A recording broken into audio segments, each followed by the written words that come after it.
Assalamualaikum warahmatullahi wabarakatuh. Hai teman-teman, saya Fia Alfayuslia, mahasiswa Fakultas Teknik. Di sini saya akan mempresentasikan tentang tinjauan singkat superskalar versus super pipeline dari jurnal dan buku yang telah saya ambil sebagai referensi.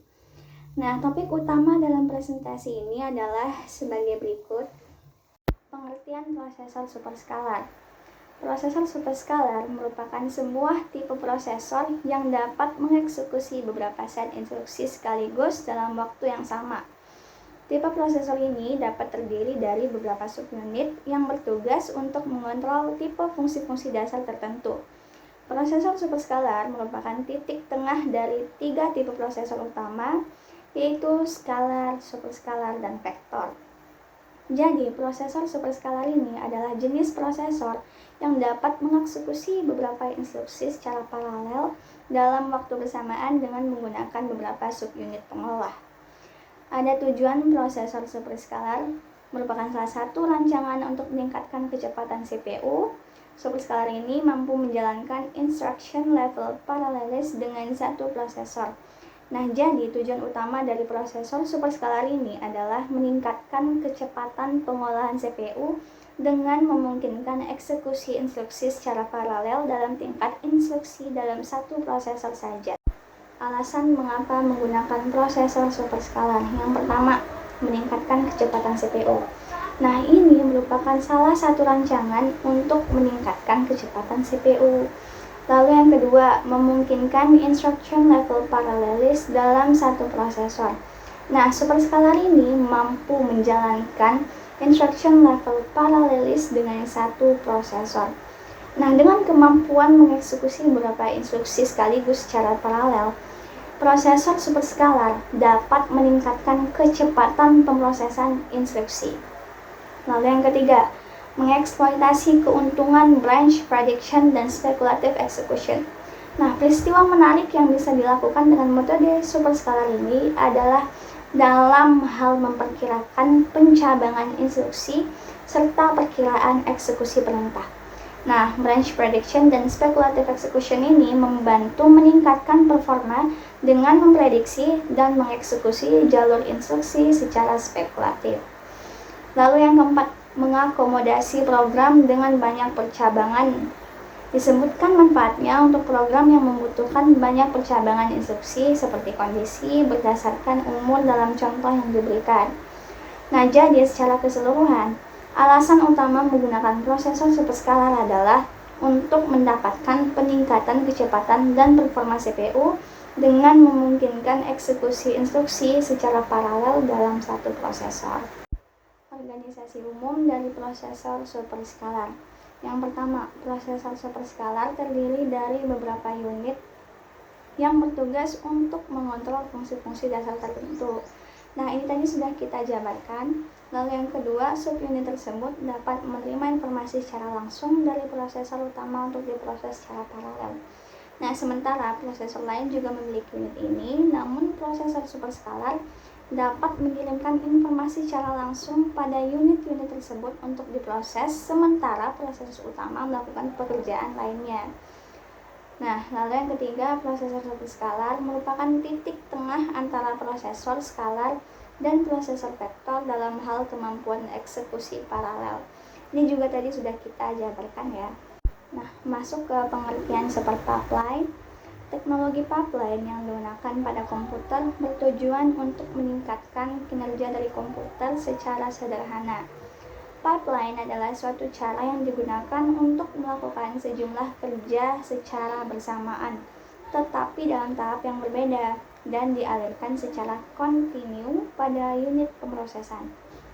Nah, pada mikroprosesor yang menggunakan teknik pipeline, ketika satu instruksi sedang diproses, maka instruksi yang berikutnya juga dapat diproses dalam waktu yang bersamaan. Tetapi, instruksi yang diproses secara bersamaan ini dapat ada dalam tahap proses yang berbeda. Nah, jadi super pipeline adalah teknik di mana eksekusi sebuah instruksi dibagi menjadi beberapa tahap. Dan instruksi yang berbeda dapat diproses secara overlapping di setiap tahap tersebut. Lalu tujuan super pipeline. Nah, dengan penerapan pipeline ini pada mikroprosesor akan didapatkan peningkatan untuk kerja mikroprosesor. Nah, jadi tujuan utama super pipeline adalah untuk meningkatkan performa kinerja prosesor dengan mengeksploitasi paralelis antar instruksi yang berbeda tahapan dalam eksekusinya. Dan meskipun tidak secara eksplisit disebutkan, dari penjelasan di atas dapat disimpulkan bahwa prosesor super pipeline adalah prosesor yang mengimplementasikan teknik super pipeline. Alasan menggunakan prosesor super pipeline. Yang pertama, meningkatkan throughput pemrosesan instruksi. Nah, dengan memecah eksekusi instruksi menjadi beberapa tahap dan memungkinkan instruksi yang berbeda diproses secara overlapping di setiap tahap, throughput pemrosesan instruksi secara keseluruhan dapat ditingkatkan. Yang kedua, memanfaatkan paralelis pada level yang lebih rendah. Nah, meskipun tidak seperti superscalar yang mengeksploitasi ILP atau Instruction Level Parallelis, super pipeline tetap memanfaatkan paralelis dengan membuat setiap tahap eksekusi berjalan secara paralel untuk instruksi yang berbeda. Lalu yang ketiga, lebih sederhana implementasinya dibanding superscalar. Nah, super pipeline relatif lebih sederhana untuk diimplementasikan dibandingkan arsitektur superscalar yang membutuhkan perangkat keras tambahan. Teknologi super pipeline. Cara kerja super pipeline. Yang pertama, ketika instruksi 1 masuk tahap 2, instruksi 2 masuk tahap 1.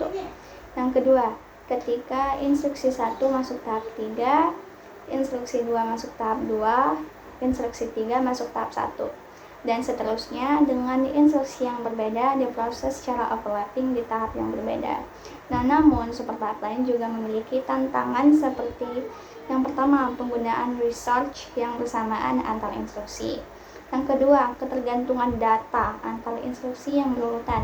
Yang ketiga, pengaturan perpindahan kontrol atau branch jump yang perlu dikelola dengan baik agar super pipeline dapat bekerja optimal. Nah, cara kerja super pipeline tadi mungkin agar teman-teman lebih mengerti, mungkin butuh praktek. Namun di sini saya tidak bisa mempraktekannya karena saya juga kurang mengerti. Baik, yang selanjutnya, superscalar versus super pipeline. Berdasarkan isi dari referensi buku dan jurnal yang saya ambil, berikut adalah beberapa kesimpulan yang dapat diambil. Prosesor superscalar dan super pipeline merupakan dua teknik yang berbeda untuk meningkatkan performa prosesor. Lalu, prosesor superscalar dapat mengeksekusi beberapa instruksi secara paralel dalam satu siklus waktu dengan menggunakan beberapa subunit eksekusi secara simultan. Nah, tujuannya adalah untuk meningkatkan kecepatan CPU dengan memungkinkan instruction level paralelis pada satu prosesor. Lalu, prosesor super pipeline menggunakan teknik pipelining, yaitu memecah eksekusi instruksi menjadi beberapa tahap yang dapat dijalankan secara overlapping untuk instruksi yang berbeda. Nah, meskipun hanya dapat mengeksekusi satu instruksi per siklus, namun bertujuan untuk meningkatkan throughput dengan memanfaatkan paralelisme antar tahapan eksekusi instruksi. Lalu, teknologi super pipeline memungkinkan beberapa instruksi diproses secara overlapping, tetapi di tahap yang berbeda, sehingga meningkatkan kinerja mikroprosesor. Lalu, alasan menggunakan prosesor superscalar adalah untuk meningkatkan kecepatan CPU, memungkinkan ILP, mengeksploitasi branch prediction dan speculative execution, serta mengakomodasi program dengan banyak percabangan instruksi. Nah, alasan menggunakan prosesor super pipeline adalah untuk meningkatkan performa dan throughput pemrosesan instruksi dengan memanfaatkan paralelisme di level yang lebih rendah secara lebih sederhana. Nah, lalu baik superscalar maupun super pipeline memiliki tujuan dan pendekatan yang berbeda dalam meningkatkan performa prosesor dengan memanfaatkan paralelisme. Namun, keduanya penting untuk diimplementasikan pada prosesor modern.